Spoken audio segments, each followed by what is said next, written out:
Hello दोस्तों, मेरा नाम प्रियंका है और मैं एक आईटी कंपनी में जॉब करती हूँ। मैं 26 साल की हूँ और अभी तक सिंगल थी। लेकिन कुछ दिनों से हमारी ही कंपनी में काम करने वाला अर्जुन मुझे पसंद करने लगा था। हम दोनों साथ में काम करते थे और काफी वक्त एक दूसरे के साथ बिताते थे। धीरे धीरे मुझे भी अर्जुन पसंद आने लगा। वो बहुत हंसमुख था और हमेशा मजाक करता रहता था। 1 साल तक साथ काम करने के बाद अर्जुन ने मुझे शादी के लिए प्रपोज किया और कहा, प्रियंका, मैं तुम्हें चाहने लगा हूँ। मेरी जिंदगी में आकर मेरी दुनिया को संवार दो। क्या तुम मुझसे शादी करोगी? मैंने खुशी खुशी उससे शादी के लिए हाँ कर दी थी। वह रिश्ता लेकर मेरे घर आया और मेरे घर वालों को भी वो बहुत पसंद आया। अर्जुन के परिवार को भी मैं पसंद आ गई और हमारी शादी तय हो गई। शादी का मुहूर्त 15 दिन बाद का निकला था। घर पर तैयारियां जोरों शोरों से चल रही थी। हालांकि मैं अभी भी ऑफिस जा रही थी और सोचा था कि शादी के 2 दिन पहले छुट्टी लूंगी। मेरे घरवाले सब कुछ संभाल रहे थे, इसलिए मैं निश्चिंत थी। इस दौरान मैं अर्जुन के ख्यालों में ही खोई रहती थी। रात को हम दोनों फोन पर बात करते और वह हमारी सुहागरात की बातें करता, जिससे मैं और ज्यादा रोमांचित हो जाती। लेकिन मेरी जिंदगी में एक तूफान आने वाला था, जिससे मैं बिल्कुल अनजान थी। एक दिन अर्जुन ऑफिस नहीं आया क्योंकि उसकी तबीयत खराब थी। इस वजह से मुझे ऑफिस में ज्यादा काम करना पड़ा और काम खत्म होते होते रात के 11 बज गए। मैं बाहर निकली और ऑटो का इंतजार करने लगी। तभी अचानक बारिश शुरू हो गई और मैं पूरी तरह भीग गई। इतनी रात हो जाने के कारण मुझे कोई ऑटो नहीं मिल रहा था। तभी मेरे सामने एक बड़ी कार आकर रुकी। कार की खिड़की से एक नौजवान ने कहा, गाड़ी के अंदर आ जाओ, बारिश में भीगोगी तो बीमार पड़ जाओगी। जब मैंने उसकी ओर देखा तो पहचाना कि वो हमारे सामने वाली ऑफिस बिल्डिंग में काम करता है, विवान।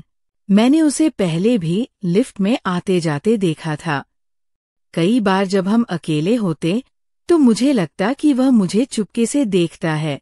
एक बार जब मैं ऑफिस के बाहर ऑटो का इंतजार कर रही थी तो उसने लिफ्ट ऑफर की थी, लेकिन तभी अर्जुन आ गया था और मैं उसके साथ चली गई थी।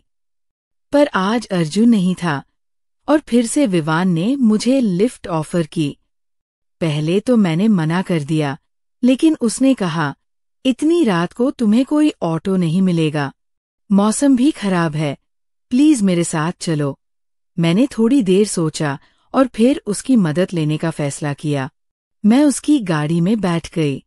कुछ देर बाद उसने कहा, मेरा घर पास ही है, पहले कपड़े बदल लो, फिर मैं तुम्हें घर छोड़ दूंगा। मैं ठंड से कांप रही थी, इसलिए मैंने उसकी बात मान ली। जब हम उसके घर पहुंचे तो उसने मुझे एक टॉवल और अपने शर्ट पहन दिए। मैं अपने गीले कपड़े उतारकर शरीर पोंछ रही थी। तभी मुझे हेयर ड्रायर दिखा। मैंने सोचा कि पहले बाल सुखा लूं। इसी में काफी समय लग गया और मैं ध्यान ही नहीं दे पाई कि दरवाजा खुला रह गया था। विवान अचानक अंदर आ गया। उसने मुझे बिना कपड़ों के देख लिया था। वह एक पल के लिए रुका, फिर तुरंत सॉरी कहकर बाहर चला गया। मेरी हालत खराब हो चुकी थी, लेकिन मैंने जल्दी से उसका शर्ट पहन लिया। जब मैं बाहर आई तो उसने माफी मांगी और कहा, मैंने दरवाजा खटखटाया था, लेकिन तुमने जवाब नहीं दिया। इसके बाद हमने साथ में खाना खाया, लेकिन मैंने महसूस किया कि वो बार बार मेरी ओर देख रहा था। तभी मुझे एहसास हुआ कि मेरी शर्ट के ऊपर की बटन खुली रह गई है। जैसे ही मैंने उसे ठीक करने की कोशिश की, वह मेरे करीब आ गया और धीरे धीरे बटन बंद करने लगा। उसके स्पर्श से मेरी सांसें तेज हो गई। पल बदलने लगे थे। वह मेरी तरफ देख रहा था और मैं उसकी ओर खींचती चली जा रही थी। उसने मुझे एक पजामा लाकर दिया, जिसे पहनने के लिए मैं कमरे में गई, लेकिन फिर से गलती से दरवाजा खुला रह गया और मैं चेंज करने लगी। तभी विवान ने मुझे देख लिया। वह धीरे धीरे मेरे पास आया और मेरे होठों को चूम लिया। मैं खुद को रोक नहीं पाई। ये पहली बार था जब किसी लड़के ने मुझे चूमा था। अर्जुन ने भी कभी नहीं किया था। मैं पूरी तरह उसके प्यार में बहक गई थी। हम दोनों आधे घंटे तक इस नशे में डूबे रहे, लेकिन तभी मुझे याद आया कि मेरी शादी होने वाली है। मैं अचानक रोने लगी। ये मैं क्या कर रही हूँ? विवान ने मुझे अपनी बाहों में लिया और कहा, प्रियंका, मैं तुम्हें खो नहीं सकता।